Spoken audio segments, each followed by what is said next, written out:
दया, ले जाओ इस सैंपल को फॉरेंसिक एक्सपर्ट्स के पास और इसकी डीएनए फिंगरप्रिंटिंग कराओ, पता करो कि किसका है ये ब्लड और बोन का सैंपल। तो गाइस, आपने ये बात कई बार सुनी होगी कि जो क्राइम लोकेशंस होती हैं वहां से हमें ब्लड का सैंपल, बोन का सैंपल, हेयर फॉलिकल्स, सलाइवा या सीमेन मिलता है और इस सैंपल का अमाउंट काफी छोटा होता है। इसीलिए जब हम चाहते हैं कि इसको हम फिंगरप्रिंटिंग में यूज कर लें तो ऐसा करना मुश्किल हो जाता है। हमें इस डीएनए की बहुत सारी कॉपीज बनाना पड़ती हैं, यानी कि हमें इसे एम्पलीफाई करना होता है। तो देखो करते क्या हैं ये फॉरेंसिक एक्सपर्ट्स कि सैंपल लेते हैं, सैंपल को आइसोलेट करते हैं उससे डीएनए, डीएनए को आइसोलेट करने के बाद ये लोग उसको एक मशीन में डाल देते हैं जिसको हम कहते हैं पीसीआर, और फिर इस पीसीआर से मल्टीपल डीएनए के फ्रेगमेंट्स, मल्टीपल डीएनए की कॉपीज हमें मिल जाती हैं। तो जब ये मल्टीपल डीएनए की कॉपीज हमें मिल रही होती हैं तो हम बोलते हैं कि हमने डीएनए को एम्पलीफाई कर दिया है। प्रोसेस कहलाती है एम्पलीफिकेशन, है ना। और इस प्रोसेस को, डीएनए की एम्पलीफिकेशन करने की प्रोसेस को डिवाइस किया था डॉक्टर कैरी मुलिस ने, सर कैरी मुलिस ने। इन्होंने इस टेक्निक का नाम रखा था पॉलीमरेज चेन रिएक्शन, जिसे अब हम जानते हैं पीसीआर के नाम से, है ना। तो चलो देखते हैं कि पीसीआर टेक्निक में आखिर कैसे डीएनए का एम्प्लीफिकेशन होता है, इसका प्रिंसिपल क्या है ना।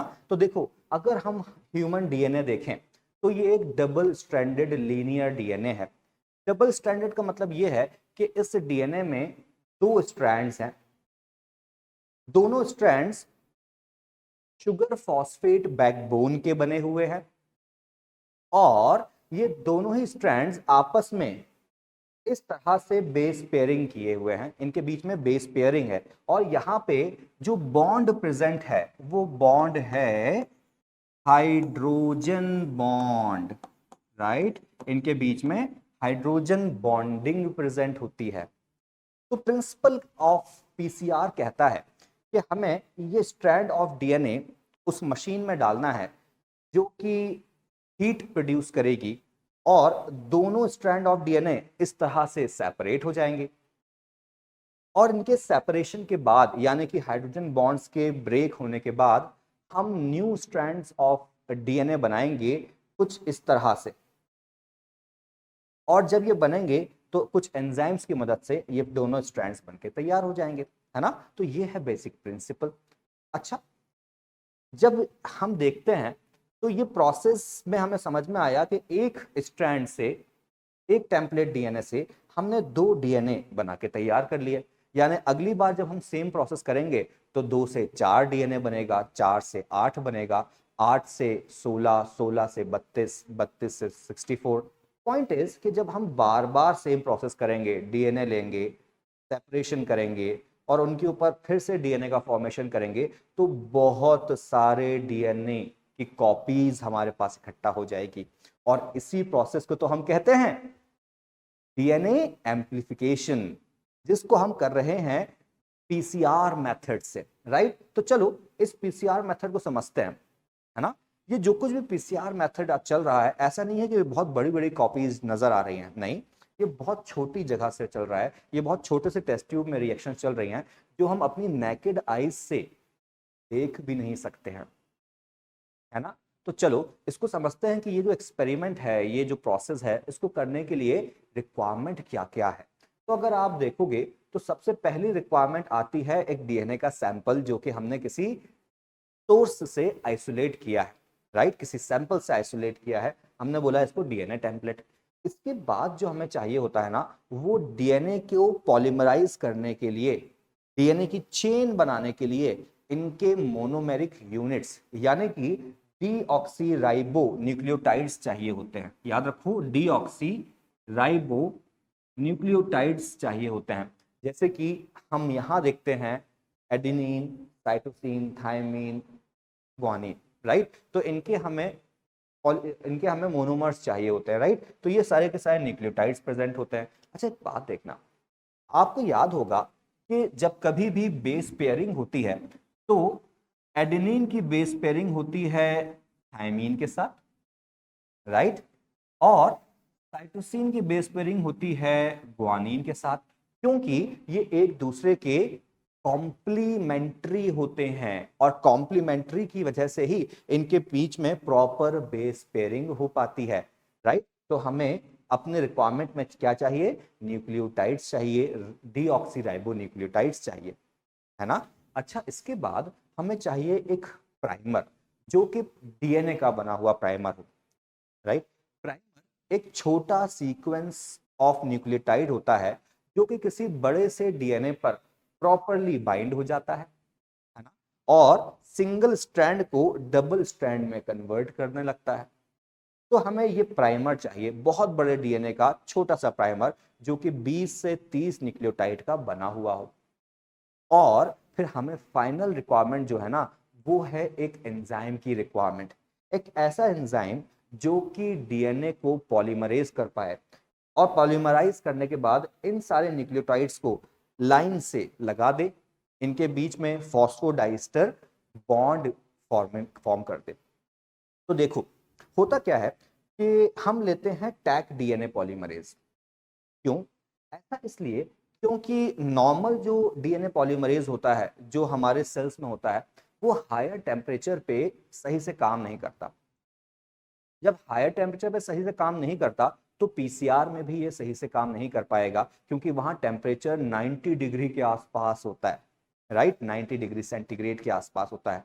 और यही वजह है कि हमें एक स्पेशल स्पेशल पॉलीमरेज एंजाइम चाहिए जो कि है थर्मस एक्वेटिकस से निकला हुआ टैक डीएनए पॉलीमरेज, राइट। तो याद रखिएगा ये बहुत इंपॉर्टेंट प्रॉपर्टी शो करता है। हाँ इसको थोड़ा सा और आगे बढ़ाते हैं। अगर हम अब मेथड पे जाएं तो आपको पता चलेगा कि ये जो मेथड है ये 3 हिस्सों में डिवाइडेड है, 3 हिस्सों में। पहला इसका जो पार्ट है वो है डीनेचुरेशन, दूसरा पार्ट जो है वो है एनीलिंग। डीनेचुरेशन में हम डीएनए को सेपरेट करते हैं, एनीलिंग में हम डीएनए प्राइमर को साथ में ऐड कर देते हैं, और लास्टली आता है इलोंगेशन जिसमें हम पॉलीमराइजेशन की प्रोसेस करते हैं। आओ समझते हैं कैसे। पहला स्टेप देखिएगा आप, ये है डीनेचुरेशन।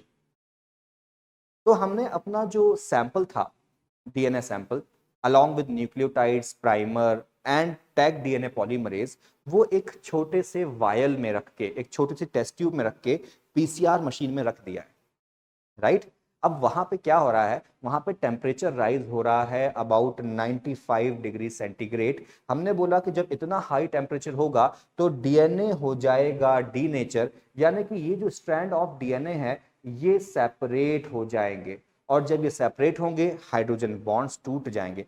हम इसको बोल देते हैं डीनेचुरेशन ऑफ डीएनए। अब फौरन ही टेम्परेचर इसका कम होगा, और अब टेम्परेचर कम होने के बाद ये पहुंच जाएगा 50 से 60 डिग्री सेंटीग्रेड के बीच। और जब टेम्परेचर कम होता है गाइस, तो वही जो डीएनए आपने देखा सेपरेटेड डीएनए उस पर प्राइमर आकर ऐड हो जाता है ना। याद रखिएगा प्राइमर ऐड होगा हमेशा जो टेम्पलेट स्ट्रैंड है उसके 3 प्राइम एंड पर, है ना। और जो प्राइमर होगा इसका ये वाला पार्ट होगा 5 प्राइम एंड, यानी कि प्राइमर ऐड हो गया। अब जब प्राइमर ऐड हुआ है तो क्या होगा, इस कंडीशन में हम इसे बोलेंगे कि एडिशन ऑफ प्राइमर हुआ है, यानी कि एनीलिंग हो गई है, एडिशन ऑफ प्राइमर हुआ है। फिर टेम्परेचर बढ़ेगा, और अब की बार जब टेम्परेचर बढ़ेगा तो 90 तक नहीं जाएगा, अब की बार टेम्परेचर जाएगा 72 के आसपास। और इतने हाई टेम्परेचर पर एक ही एंजाइम अच्छे से काम कर सकता है, और वो है हमारा टैग डीएनए पॉलीमरेज, राइट। तो आपने देखा कि टैग डीएनए पॉलीमरेज प्राइमर के ऊपर जाके बाइंड हो जाता है जहां प्राइमर है, और फिर ये अपना काम शुरू करता है पॉलीमराइजेशन का। इन न्यूक्लियोटाइड्स को कॉम्प्लीमेंट्री अरेंज करता जाता है, फॉस्फोडाइस्टर बॉन्ड बनाता जाता है। और याद रखो इसकी भी जो डायरेक्शन है ना वो हमारे नॉर्मल डीएनए पॉलीमरेज की तरह ही है, यानी कि इसकी भी जो डायरेक्शन होगी वो भी 5 प्राइम से 3 प्राइम ऑफ न्यू स्ट्रैंड की तरफ ही होगी,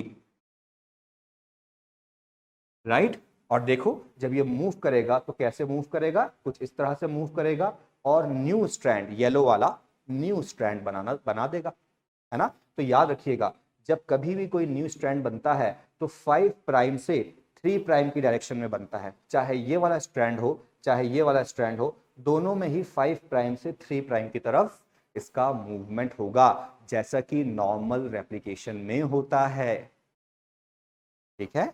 और जब हम देखते हैं तो यहां पर 3 स्टेप्स पूरी हो गई, हमारा डीनेचुरेशन पूरा हो गया, एनीलिंग पूरा हो गया, और तीसरा पूरा हो गया हमारा इलॉन्गेशन प्रोसेस। इसको हम बोल देते हैं एक साइकिल। और जब ऐसी मल्टीपल साइकिल्स बनती हैं गाइस, जब ऐसी मल्टीपल साइकिल्स चलती हैं तो अमाउंट ऑफ डीएनए एम्पलीफाई हो जाता है, राइट। और इस कंडीशन में हमारे फॉरेंसिक साइंस वाले जो एक्सपर्ट्स हैं वो इसको आगे जाके फिंगरप्रिंटिंग में यूज कर सकते हैं। That's all for today, thank you very much.